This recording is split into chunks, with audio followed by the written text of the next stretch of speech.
See, you know what? That one of the things that Lori was saying was that you need to paint every day, and not just as they say, like, oh, be a daily painter, like I'm trying to be a daily painter because sometimes I post every other day, sometimes I paint twice a week.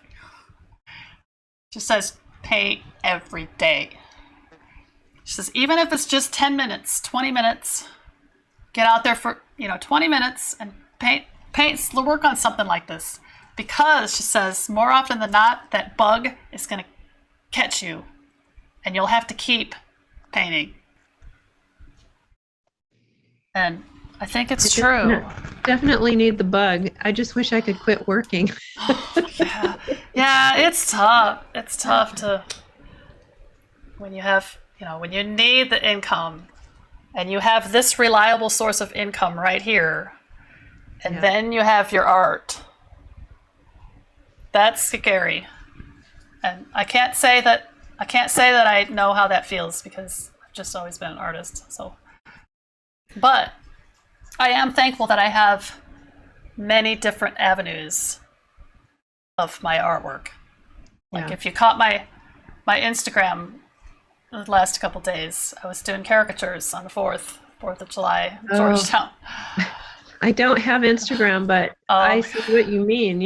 Like you've got all the different avenues, and all together it works. Yeah. It would be nice to be able to just do one, but I can't imagine just doing my photography. No. In fact, that's what like got me.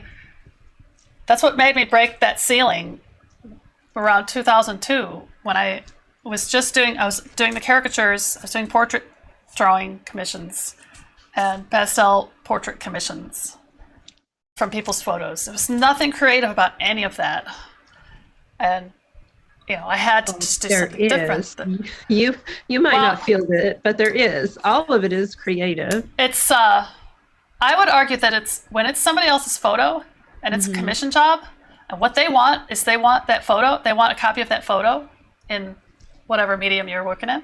It's copy work. It's not creativity. It's copy work.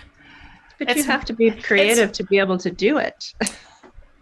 You have to be skilled in order to do copy work. You have to have the skill to be able to look at this photo and make an accurate representation of it in another medium. Where creativity comes in is creating your own work. That starts, if you work from photos, that's fine, but it starts with you taking those photos, seeing that scene, or seeing whatever, that person in that pose, or that's the creativity. That's creating something from nothing. When you're taking somebody else's photo and you're painting it, that's copy work. In my mind. I mean, there is a little bit of, corrected. Maybe there's creativity in your style. I mean, I've always been a photorealist. So in my brain goes into copy mode, and I just copy the photo. Now, I know that there are other artists that have a more creative style. Maybe they're putting in other colors.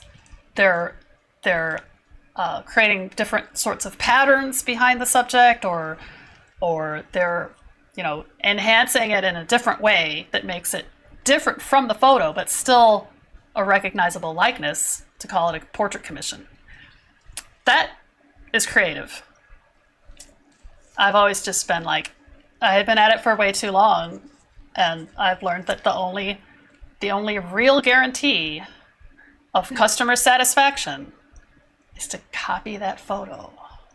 And then if they don't like it, you're like, well, this is the photo you gave me. This is the drawing, or whatever, But I mean, I've got to this, at this point, after so many years, I'll reject some photos. I'll say, well, I can't work from this photo. It's not clear enough, or whatever. But, do any of your commissions give you the artistic license to not do the photorealism and create what you see, or how you would interpret it? On some of them, I don't get a whole lot of human portrait commissions anymore. My prizes are just like sky high, and I don't care.